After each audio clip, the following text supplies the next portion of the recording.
Hey guys, welcome back to my channel. So today I am coming to you from my room to do a book review. It has been forever and a day. It's been maybe like a year since I've done a book review. I don't know why I stopped doing them, but I'm really excited to bring you guys a book review today. I've got my notes to talk about it. I've got my book and I am absolutely ready. But before I get into the book review, I just want to say, if you guys are fellow lovers of books and readers on my channel, and you guys want to connect with me, I will link my Goodreads down below. I have a Tumblr where I just talk about books all the time down below, and I also have an Instagram where I take cute photogenic pictures of my books. So I have a Bookstagram, so if you guys want to talk to me, want to reach me at any point in time so we can discuss books, all my links will be down below. And don't forget to subscribe, because I'm going to be bringing more book reviews to this channel because it has been so long. And I'm just really excited. So let's get into this book review. Alright, so today I'm going to be doing a book review of A Court of Thorns and Roses by Sarah J. Maas. And this book was amazing. I'll just start off with that. So first, I'll do my initial review free of spoilers, just a summary of the book, and then we'll get into the spoiler discussion section. So in this book by Sarah J. Maas, we see a mixture of fairy tales fairy tales, legends, mythology, all that good stuff, mixed with like the actual fairy tale world. And I didn't actually know this about the book until after I read it, and then I watched someone else's book review, and then I was like, what? And so now that I've gone back and reflected on it, that I really see some of the elements, and I can be able to talk about them with you guys further in the spoiler section. But I will say that A Court of Thorns and Roses is a fairy tale, fairy lore retelling of Beauty and the Beast. But if you don't know that, I literally did not pick up on it at all. Now that I know, I don't understand how I didn't pick up on it, but she uses some really awesome devices to make it, kind of tricky and not the cliche stories. So in this story, we follow a girl named Feyre. Our young heroine, Sarah J. Maas, is known for her strong, amazing female characters, which I love. And she is the youngest of 3 daughters. And her family used to be rich, but now they're poor because of some complicated things with merchants and debts. And so her family is basically starving. So she decides to teach herself how to hunt. And so we follow her as she goes out and hunts and tries to feed her family.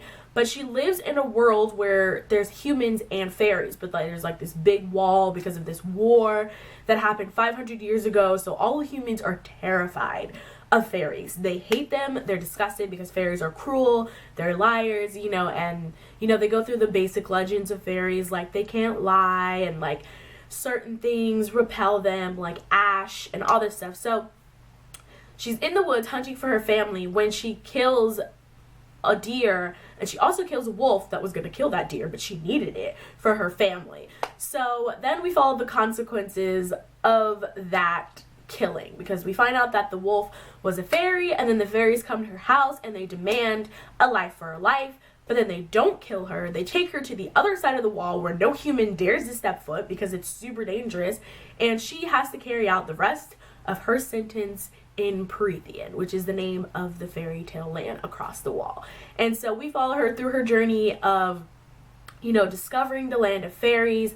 And then there's like this looming doom that she has to deal with, and it's just this huge battle at the end and this epic love, and it is amazing. So if you are interested in reading this book and you like fairy tales and you like fairy tale retellings, and you also are into mythical creatures, fairy lore, fairy lands, you will love this book. I could not put it down. I was completely enthralled from the first moment that I read it. I stayed up all night reading this book, and just 10 out of 10 stars. Would recommend. 10 out of 10 would recommend. So if you're interested in this book, I will leave a link to it down below, the ebook and the physical book, and I would just recommend getting yourself on a copy because it is bomb. So that is all for my initial summary / review. Now I'm going to get into the spoilers section. So if you don't like spoilers, I would exit now.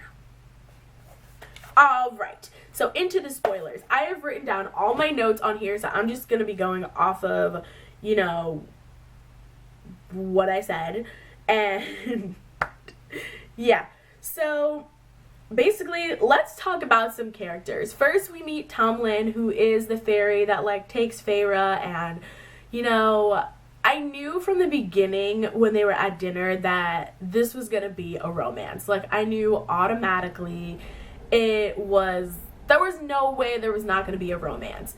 And TUMBLR is this really interesting character. You know, the whole court is plagued to have to wear these masks and they can't change their face. It was just really interesting. I really loved the scenery, like, just the way she built the characters and built the world. Like, I could see it. I could see the spring court. I could smell it. I was completely fascinated by this. It was just amazing. I love Feyre. She obviously is my favorite character. I just love how Sarah J. Maas kind of, like, tweaked a Beauty and the Beast. So you know how Belle, like, loves books and loves to read, but Feyre doesn't know how to read, but she loves to paint, and I just think that's beautiful for, like, our character to have a passion. I loved seeing that. I think the most interesting one of the most interesting characters that we met in the book was Lucien. I really loved him. Like, you know, he was super abrasive and a jerk, which was kind of stupid at the end when you find out that this whole time they're trying to get her to fall in love with TUMBLR and, you know, all this stuff, but then they're being mean to her. So it's like, she's trying to fall in love, but you're just being an asshole. But I love how she wouldn't back down to Lucien. She's like, you know what? Let's go ride. You know, like, I don't know. I just loved her sass, everything. But then also I think maybe he was doing that to make sure that she didn't fall in love with him, to make sure that her sole focus was on TUMBLR, which makes sense. But still, he was being kind of an asshole. And then we meet Rhysand. It's either Rhysand or Rhysand. I'm not exactly sure. I say Rhysand in my head, or I just say Rhys. But then we meet him at Calamari. I believe that's how it's pronounced. It makes me think of calamari.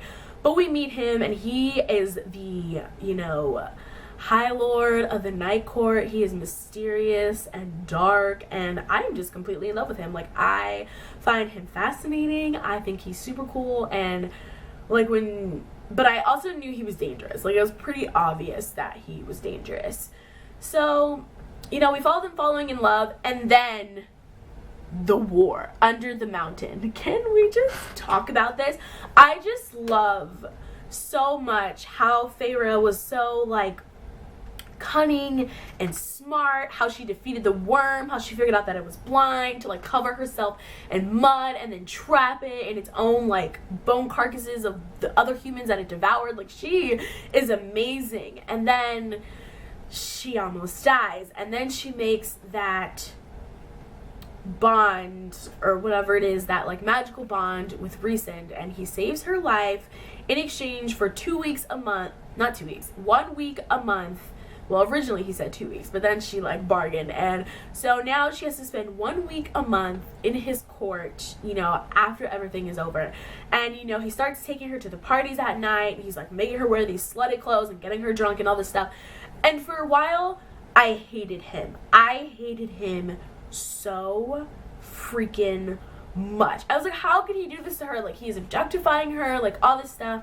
And then later in the second test, when Feyre has to read and solve, you know, this, like, riddle to save Lucien, you know, after, you know, they finally become friends, and she finds out, like, his true story and, like, the deepness of his character, which is beautiful, by the way, you know, losing his first love. We had to save him, and I couldn't. And then when Rhysand, like, helped her and he was, like, reading, then I just kind of started to truly understand his character. Like, you know, he's on some sneaky stuff. Like, he's actually a pretty nice guy, and I figured out that he maybe had some interior motives, which we further learn. You know, he's helping her, he's aiding her throughout. And I mean, this story, you know, was very slow and falling in love, all the beautiful character development, story development in the beginning, and then at the end, it was just like, wham, bam, bam, bam, bam, and I could not stop reading. Like, just, it was so crazy at the end when she had to, like, stab the Fae and the heart, and then it got to Tomlin, and then this whole time, you know, he didn't have his heart, you know, beating in his body because Amarantha, like, wanted to keep it for herself because she's a stupid ass bitch. Like, I hate that bitch. Like, she was like ultimate evil character, you know. But then she, like, stabbed him in the heart and broke the curse, and I knew she was gonna go back on her curse. Like, when Amarantha was, like, saying the like, rules of how this would work and saying, like, the 3 challenges, or she'd have to solve the riddle, and then when she kept saying, like, immediately, I knew she was gonna pull some trickery shit to not free them. And so I was super, super happy when, at the end, when, you know, when Feyre completes her 3 challenges, and then Amarantha's like, you didn't say when I had to free them, you know, bitch. And then she just starts breaking her body, and you see, like, Rhys is the only person that is, like, fighting. You know, Tomlin just sits there, you know, broken, and I'm like, do something. Like, it's the end. Like, the 50 years is over. You have nothing to lose. Like, fight. And he, like, doesn't fight, but Rhys does, and he tries to kill her, and, like, my heart soared. So, I mean, people might not agree with me, but Rhys is bae, and I love him, and I ship them. And I especially, like, I thought that he was in love with her. Like, I wasn't sure. I was like, I know he, like, likes her and was, like, lusting after her throughout the story. But at the end, you know, after everything, when he tried to kill Amarantha, even when there was no hope, and then she solved the riddle, you know, staring at Tomlin, and the riddle was love, which I didn't pick up when I first heard it, but then it was, like, pretty obvious that the answer to the riddle was love. Like, come on.